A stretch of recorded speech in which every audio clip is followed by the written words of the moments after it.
Alright, bismillahirrahmanirrahim. Assalamualaikum dan Bismillah. juga salam sejahtera. Hai, kembali lagi ke Zaf Vlog. So, hari ini merupakan hari yang istimewa. Seperti mana yang korang tahu, sebelum ni Zaf ada review sebuah dokumentari di Astrofirst iaitu Kemarin mengenai tragedi yang berlaku terhadap sebuah band di Indonesia pada hujung tahun 2018. Dan hari ini Zaf sangat bertuah kerana Zaf dapat menemu ramah dengan vokalis band Seventeen iaitu Ifan. Hai Ifan. Hai. Thank you very much bro sebab sudi ditemu ramah pada hari ini. First of all, soalan yang Zaf nak tanya kepada Irfan adalah apakah perkembangan terbaru terhadap diri Irfan, sama ada dari segi kerjaya ataupun personal? Irfan boleh kongsikan, mungkin ada yang current project ataupun in future, boleh kongsikan kepada penonton semua. First of all, aku mengucapkan terima kasih, bro. Thank you karena sudah mau mereview film Kemarin dan mengundang aku ke channelnya Zaf nih, luar biasa. Mengenai soalan, ini I learned to speak Malaysia. Mengenai soalan, sekarang kebetulan aku tidak lagi ngeband untuk di karir musik ya. Aku nggak lagi ngeband secara, maksudnya gini, aku tidak lagi bermusik secara grup atau secara kelompok band gitu. Karena buat teman-teman di Malaysia mungkin yang sudah menonton film ini tahu kalau hampir semua personil di Seventeen itu wafat, tiada, dan memang menyisakan aku sendiri gitu. Kenapa alasannya? Mungkin karena aku tidak bisa memperkenalkan ada orang baru yang masuk sebagai gitaris, basis maupun drummer Seventeen itu, karena aku merasa mereka sampai akhir hidupnya mereka sudah menjadikanku vokalis. That's why aku pun sampai akhir hidupku nanti aku akan menjadikan mereka basis, gitaris, dan juga drummerku. Jadi aku sekarang bermusik sendiri, solo, walaupun dalam bentuk musiknya tetap ngeband, bukan bentuk musik solois. Dan sekarang memang aku lagi menggarap sebuah project yaitu Impossible Movement. Pesan yang pengen aku sampaikan adalah sebenarnya kita ini di era yang susah ini, pandemi ini, corona, covid, itu banyak banget di antara kita yang memang merasa kayak tak punya daya, useless, cannot do anything gitu. Gerakan ini khusus buat teman-teman yang merasa seperti itu. That's why I name it I'm Possible Movement. Jadi we are possible to do everything impossible. Jadi gerakan itu memang buat membantu para musisi yang terdampak pandemi, terus ada pedagang-pedagang kecil dan juga orang-orang yang terdampak COVID. Selain daripada I'm Possible Movement tu, ada projek yang akan datang ke apa selain daripada itu? Ada? Next aku akan keluar single baru, lagu baru. InsyaAllah at the end of this year. InsyaAllah. Ini berkenaan dengan industri muzik lah. Walaupun Zaf mereview filem, tapi Zaf juga menggemari untuk mendengar muzik. Okay?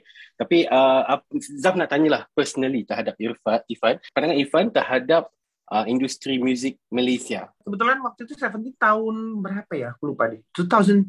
Ya, okay. Berarti 9 years ago, itu kita pernah promo ke Malaysia, mungkin seminggu lebih kali, mungkin 10 days kita kemarin ke Malaysia, dan kita berkeliling ketemu sama musisi, sama anak-anak band, sama rapper, sama grup musik yang ada di Malaysia. Waktu itu kita juga promo ke berbagai TV yang ada di Malaysia. Memang kalau aku lihat, industri musik di Malaysia memang untuk yang sekarang itu jauh banget mengalami kemajuan. Karena biar gimana pun, Indonesia dan Malaysia itu serumpun. Jadi bisa dibilang typically musik yang dicintai itu hampir sama.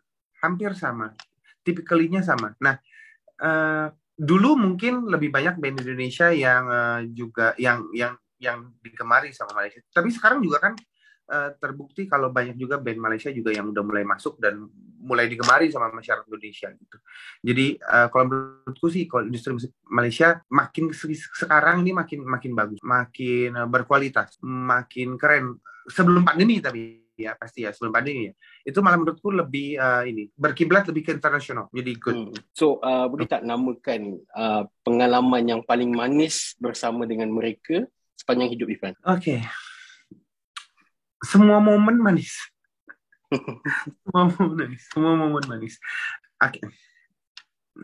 Aku pengen cerita tahun 2006, at the end of the Desember 2006. Waktu itu baik aku maupun Seventeen bisa dibilang masih belum band nasional, belum terkenal, belum banyak dikenal. Kita makan di sebuah warung yang sangat kecil, dan waktu itu kita kere. Do you know kere? What kere in Malaysia?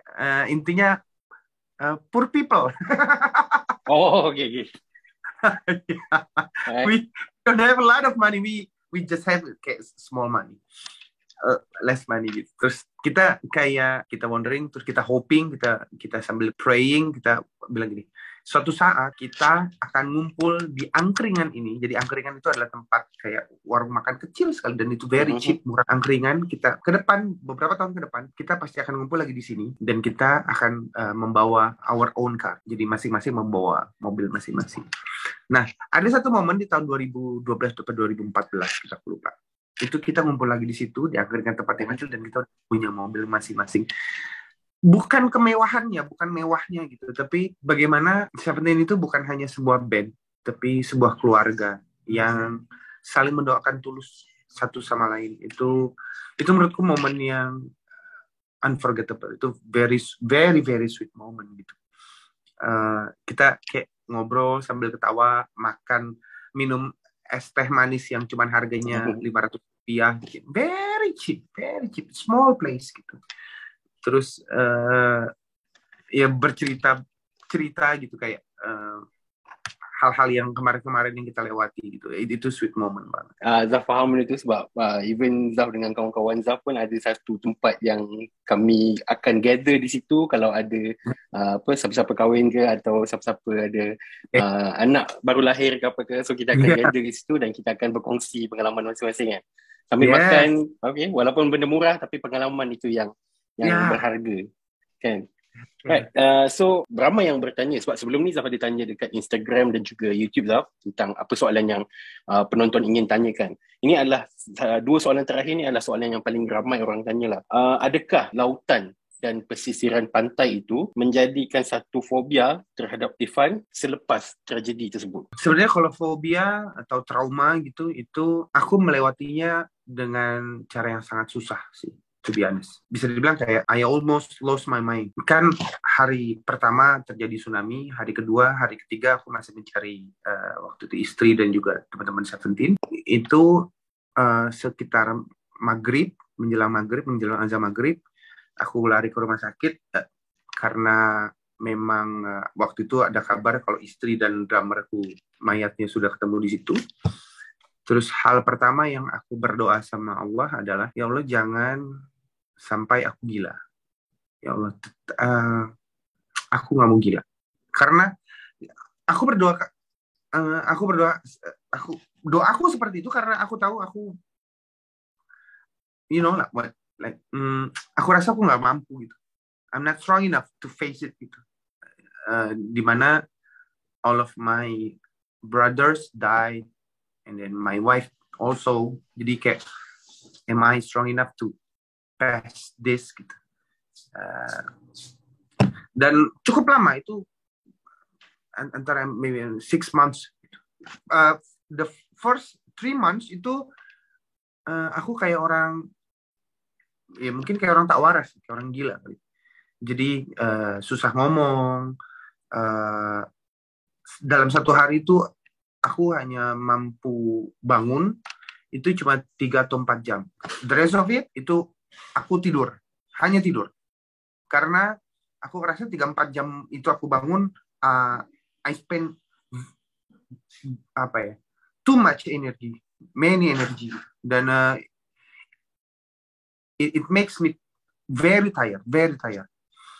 Nah, about a year past itu aku akhirnya coba berani ke pantai. Aku hampir pingsan. Karena waktu itu malam. Jadi waktu itu malam aku makan di pinggir pantai. Cuman aku sengaja malam karena biar aku nggak bisa lihat pantainya. Jadi aku coba healing pelan-pelan gitu, step by step. Terus aku cuma hear the voice of the wave. Terus tiba-tiba mukaku pucat. Terus aku berkeringat, sweating, and then aku almost pingsan. Sampai akhirnya pelan-pelan coba ke pantai, terus akhirnya waktu itu calon istriku yang sekarang itu nemenin aku ke pantai. Itu kira-kira berapa bulan yang lalu? 4 bulan ya?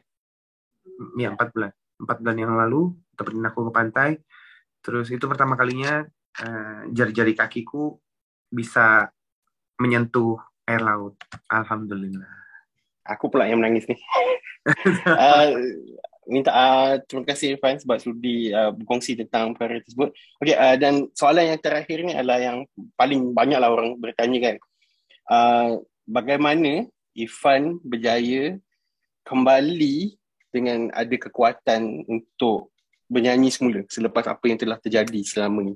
6 months after the tragedy itu aku losing hope, bahkan aku nggak ngerasa ya bisa dibilang kayak life outside died inside. I see no hope gitu, I see no life gitu. Semua yang aku lihat itu semuanya itu cuma black and white gitu, there's no color. Sampai ada satu momen aku ketemu sama kiai, sama ustadz, itu guruku. Dia cerita kalau every person has their own problem. Dan dicerita kalau Ivan, you're not the worst. Banyak yang mengalami kejadian lebih buruk lagi di luar sana. Cuma aku tahu itu juga karena gini. Mungkin during 6 months after the tragedy, itu almost every minute people send me a direct message on my Instagram, itu telling their tragedy, their bad story. Terus kayak they ask me how to move on. Aku aja waktu itu masih dalam keadaan yang ya masih keadaan shock, masih nggak waras gitu. Jadi aku juga bingung gimana jawabnya. Jadi mungkin dalam satu hari itu ribuan sad story, tragedy story come to me. Sampai akhirnya itu Ustadz itu bilang, you're not the worst gitu, dan memang terbukti gitu, banyak banget orang yang cerita, ada yang suaminya meninggal, istrinya meninggal, orang tuanya meninggal, anaknya meninggal gitu. Dan tapi ternyata ada satu hal yang bikin aku move on itu karena Ustadz bilang gini, kamu tuh masih diberikan kehidupan sama Allah. Tidakkah kamu bersyukur? Kalaupun memang kamu merasa tidak bisa hidup untuk dirimu sendiri, hiduplah untuk orang lain. Ini klasik, ini sound so classic. Tapi for me now for me, live for other people itu give me much more energy than live for myself. Jadi mudah-mudahan teman-teman di luar sana maupun ada yang di teman-temanku, sahabat-sahabatku yang ada di Malaysia gitu, itu pasti banyak yang nggak mungkin semuanya happy gitu. Semuanya pasti merasakan sad story in their life. Sharing dariku adalah yaitu gitu. Pada saat kamu nggak tahu untuk hidup buat siapa, bahkan untuk dirimu sendiri, cobalah hidup buat orang lain. Cobalah jadi orang yang berguna buat orang lain. Itu give you much more energy. Itu. Benar, bagi Zaf benda tu memang sangat diperlukan lah untuk penonton-penonton semua, sebab sekarang ni pun dengan pandemiknya, dengan jumlah kematian disebabkan COVID memang meningkat setiap hari, sehingga sekarang ni pun memang ramai yang mati. So benda tu memang sangat memberikan satu nasihat bahawa kita it gives us a purpose of life. Kalau sekarang ni pun kita tak dapat nak hidup untuk diri sendiri, kita hiduplah untuk orang lain juga, untuk memberikan purpose, set of purpose to ourselves, okay? So yeah, okay, thank you very much Irfan kerana sudi bertemu ramah dan berkongsikan pengalaman ni. Honestly, this is by far my favorite interview of all, sebab dia totally sentuh hati. So I'm hoping for the best. Zaf harap Irfan selepas ni dapat terus berjaya selepas ni. Hopefully you guys dekat Indonesia pun dapat cope with this pandemic. Hopefully lepas ni kita akan, semoga kita dapat bertemu face to face. Amin. Mudah-mudahan insyaAllah, mudah-mudahan aku berdoa mudah-mudahan Zaf juga sukses, Zaf juga sehat, teman-teman di Malaysia juga sehat. Aku kemarin terakhir umroh, itu banyak banget jamaah Malaysia yang ngedoain aku. I don't know why, tapi benar-benar berterima kasih sekali buat semua saudara-saudara yang ada di Malaysia. Mudah-mudahan aku berdoa sama Allah, mudah-mudahan aku bisa ke Malaysia, aku bisa ketemu langsung, aku bisa ketemu sama Zaf langsung. Amin, insyaAllah. Terima kasih Irfan, thank you very much pada semua kerana sudi menjayakan interview session ni. Jangan lupa untuk saksikan dokumentari kemarin di Astro First. Korang boleh subscribe di Astro First sekarang. Dan ya, itu saja untuk hari ni. Thank you very much Irfan, thank you very much Ainu, thank you very much everyone. Jumpa lagi pada Zaf yang datang. Thank you. Assalamualaikum warahmatullahi wabarakatuh. Waalaikumsalam.